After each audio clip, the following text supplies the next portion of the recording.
Howdy folks, it's Meandering Mike in the man cave of madness.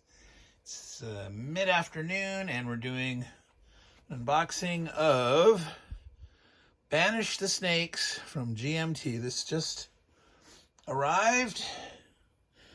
The old P500. This is a title from Kevin McPartland and Jerry Shiles. Oh, that's all glary. Let's get that shrink wrap off so that you can see that more glare-free. As usual, I have pre-slit the shrink so I can get my fingers on here better. Big fat fingers. Get that puppy off there so you can see that better. All right, let's see now. Yeah, there we go.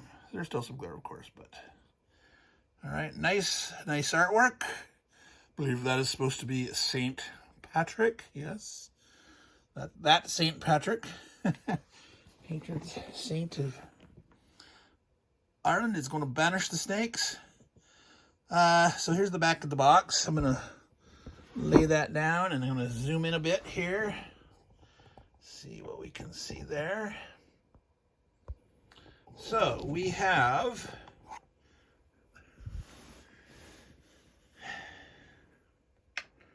high on the solitaire suitability, relatively low down here at 3 on the complexity scale. It says it's a 1 to 6 player game, so you can play this solo or you can play it cooperatively. All right, well, what are you actually trying to do in this game? Well, this is set in Ireland. The Roman Empire has been collapsing and the Christian religion is getting a foothold, and you represent either Saint Patrick, obviously wasn't a saint at the time, they declare sainthood later, but or one of the other religious figures, and you're attempting to convert Ireland to Christianity before the barbarians completely overwhelm all of Britain. So, you know, all those Saxons and Utes and Angles and stuff are coming in, and all these other folks are taking over. The Romans are collapsing, and you know this if you've been watching my playthrough of Britannia. But if not, check out that series. I've got a playlist. I'm almost done with that whole thing. But anyway, back to the unboxing. So let's go ahead and take a quick look. I mean, you can see here portion of the map. There's some blocks, dice, wooden buildings and such. There's cards, counters. So very rich in components, all sorts of different components. We can see that here in some detail. I'm going to zoom in a little more. Mounted game board. It's an interesting size. 25.5 by 20. You don't see that size of board very often. That's non-standard, but that's cool. Rule booklet and play booklet with designer notes. 91 cards. 6 player mats. Player pawns. Custom player turn marker. That's interesting that they single out that one. Custom player turn marker. 100 plus wooden blocks, various kinds. 45 wood pieces representing the players, the dolmens, and churches. I am not familiar with the term a dolmen. We'll have to figure that out. 2 block label sheets. So there's 2 sheets of blocks to sticker. I'm not a huge fan of sticking blocks, but I'll do it. But it's not my favorite activity. 6-sided die. 1 6-sided die. Custom. So you can see here, obviously, it's a custom die. So the question is, does that replace the 1 or the 6? Let's unbox this guy. Nice, standard, large 3-inch box. All right, it's a slide. As usual, you got a little. Ah, there we go. See if we can keep that there. Let's zoom out to regular for now. All right, so this is not glossy. This is your sort of standard matte paper. It is nicely colored though. Nice golds and browns. Let me zoom in on that table of now. Okay,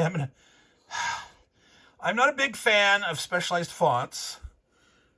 Thank goodness they did not do it throughout. I can put up with this. I would have preferred like if they just did it with the first letters, kind of like an illuminated manuscript where they start with one big fancy letter and then, but boy, if they do that, that bothers me when you try to read a rule book in some fancy font. But that says contents, folks. That's not a W, that's a C. It's not an hourglass, that's an S. Table of contents. All right. Introduction, contents, game board, game setup. Player turn, event cards, paganism in Great Britain. That's interesting rule there. And a sudden difference between the nature of all these other page categories. But replacing people, replacing leaders, actions, death, game end, results, levels of play, solitaire play. So it's less than a page to describe how solitaire different is cooperative play. And credits, index on 14. So this is probably a 16-page booklet total. Okay, so 15, yep. 16 counting the covers, which is legit since you actually got a table of contents on the front. You're not wasting any space. Yes, game contents. That's not the, are you trolled? Yeah. That's introduction. Sorry, I will harp on that probably more than once. I do not like, what the hell is that? High kill.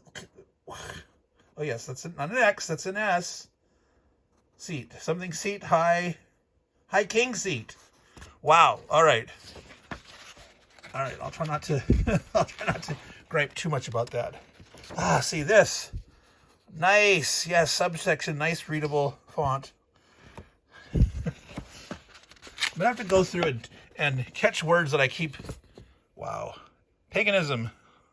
Yeah, if I hadn't known and looked at that before, I would have like, what the heck is that?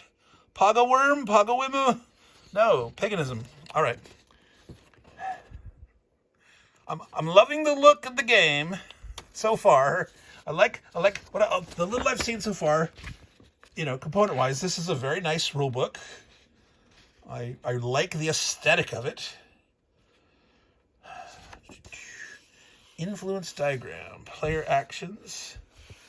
So, okay, I'm hoping or assuming there's going to be some player aid card that also has that. It's nice to have those on the back of the rule book, but key terms index.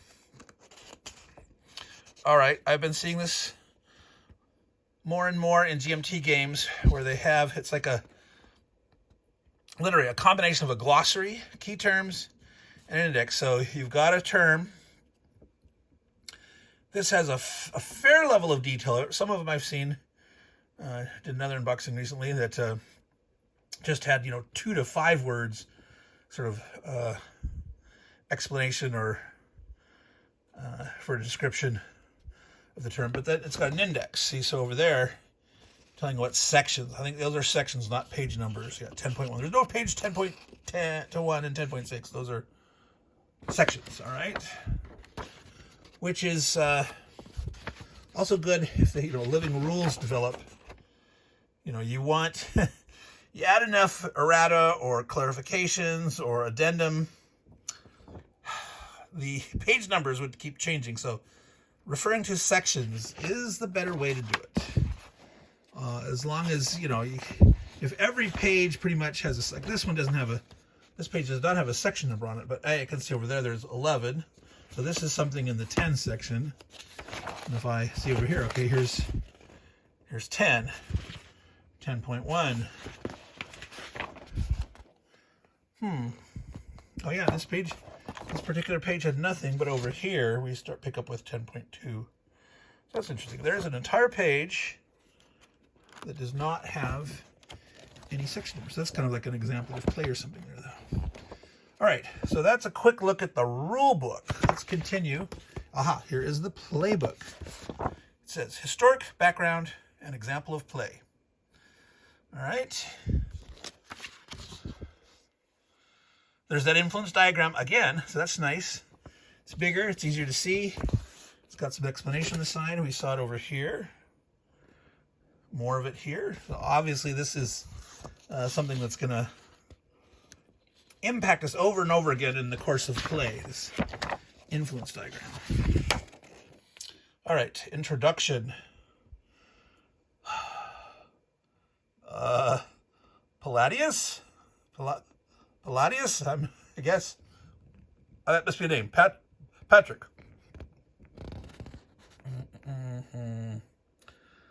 Wow. Karin?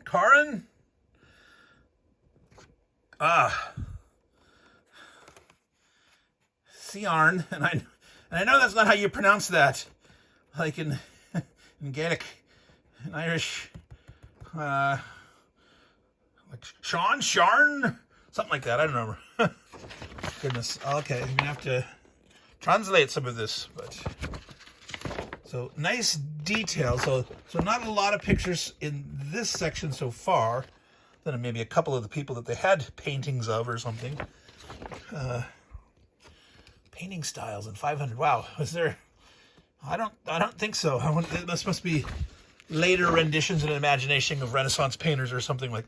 Aha, these are what these figures look like.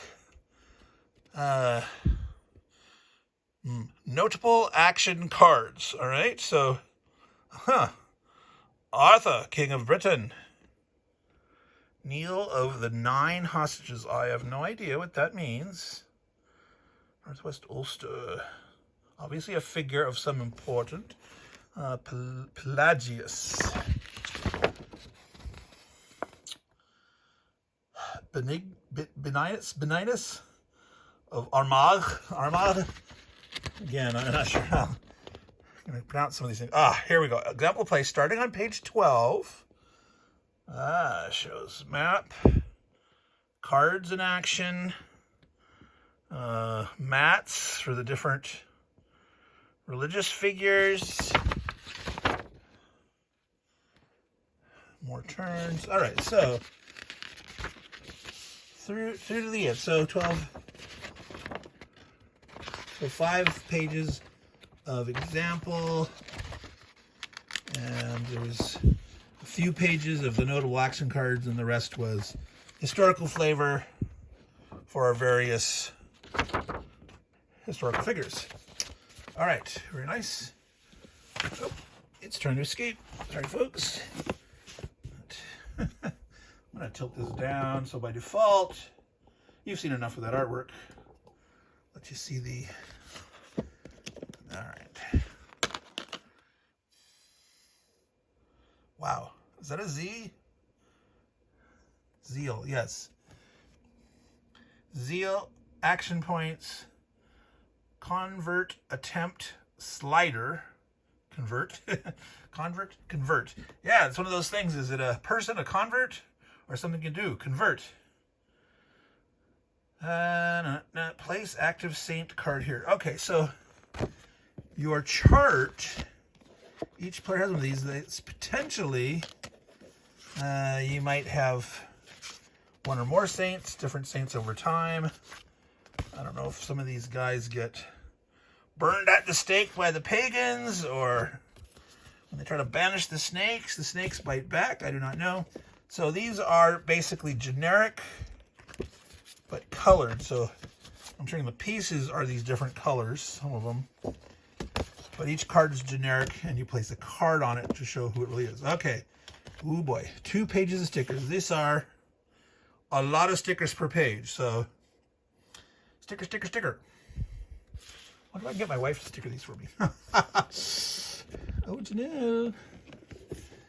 She'll probably tell me to Anyway, so before I look at the map, because I'm gonna go through all the other pieces and then I can spread out.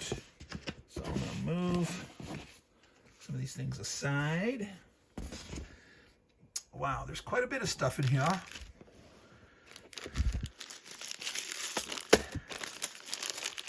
Colored discs.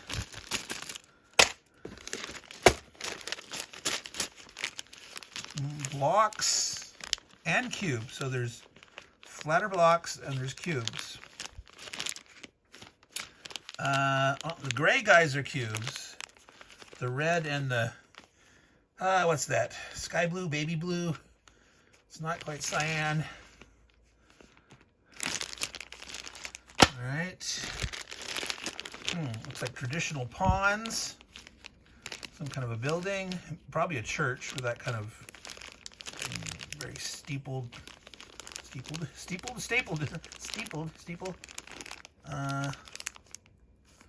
That one's weird. Not sure what that's supposed to represent. That is a standard chess piece bishop, it looks like to me. So maybe that's the Archbishop on the island, whoever the current head of the church in Ireland. Let's make that guess. So orange, brown. So these are going to correspond to those cards, the different colors that those cards have. Looks like there's 2 pawns per. So I don't know if one pawn is used on the board to track your position and one pawn on the card to track some of your state, or if you keep multiple pawns on the card for more, because there was the convert track and there was heal or whatever. I don't know. Here's the magical. Okay, so it represents a 1, which makes sense. One lucky charm. Now, it's only a 3-leaf clover. It's not even a 4-leaf clover. Dudes. I have no idea where the notion of a 4-leaf clover being lucky, when and where that came from. Is it really an Irish thing? And did it, post-date these events or not? So, event cards. I think there's multiple. This doesn't look like an event card to me. Deck. Historic. Well, +1 to convert. Now that seems like more like an attribute of this religious figure. That does not seem like an event. I'm not going to open these up right now because they're not an easy open thing, and I'm not going to fumble with these. I'm trying to keep this unboxing relatively short, but 18 minutes now. I'm going to try to keep it to under 25.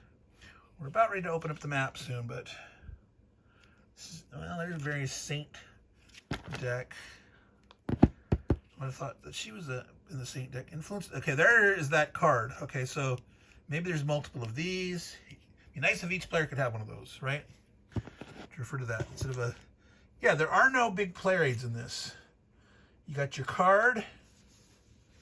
You got the rule book. You got some stuff in the back. And some of this is on the cards. All right, there's other wooden bits, blocks, houses, or maybe just different churches or cities, or I don't know. Oh, here's the darker green and blue. Those look like all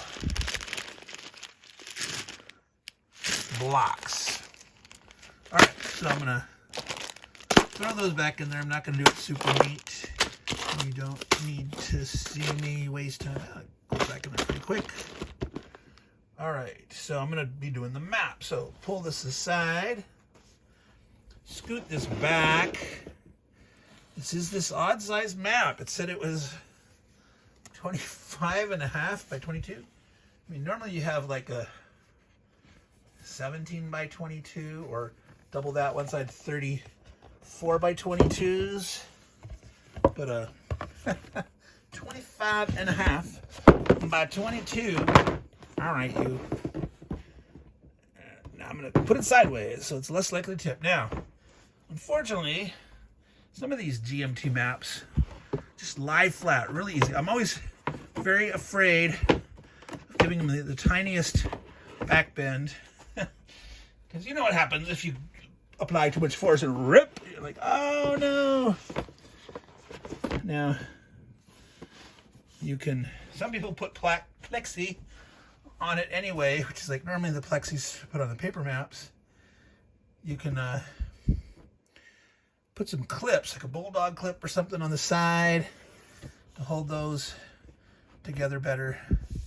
But it should look right. Now I'm gonna zoom out. Oh, we were actually on double zoom right there. I'm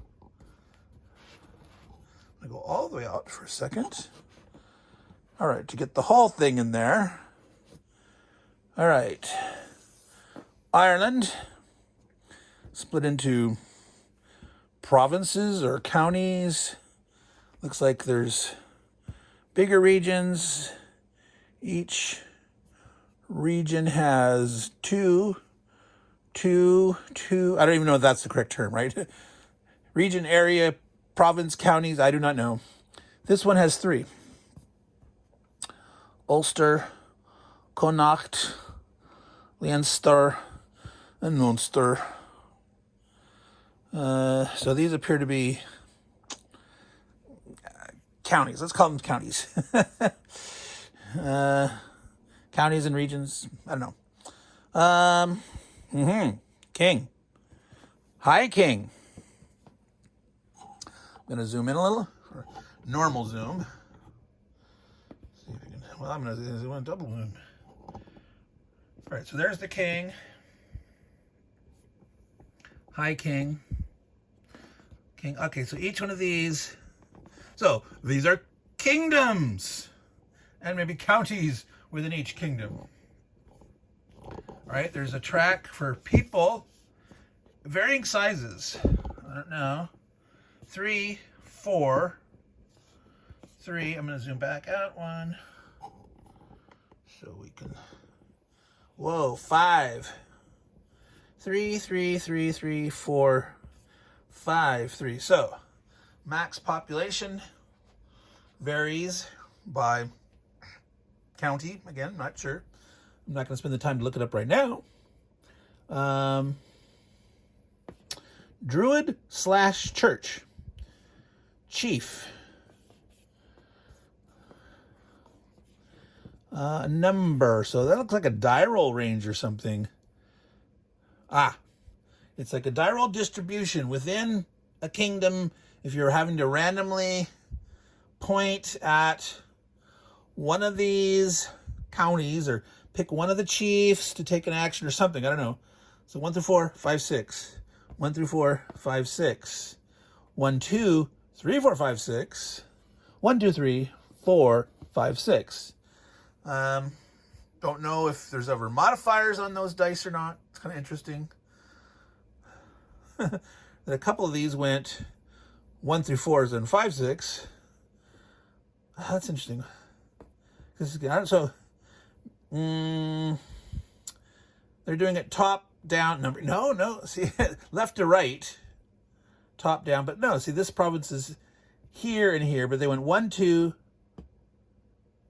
So this one has the kingship in it, 3, 4, 6. So it's more likely to have this one now go. This one has the kingship, so 1 through 4, 5, 6. Kingship, 1. Wait a minute. Wait. Up. So besides there being numbers in each county, there are numbers above each king. So if you have to activate and pick a kingdom or a king to go 1, 2, 3, 4, 5, 6.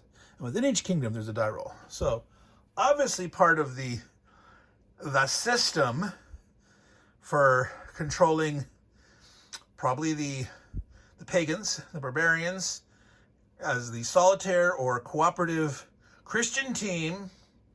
You're deciding what you're doing, where you're going, but when certain events happen, or the barbarians or pagans take turns, do moves, do operations, whatever.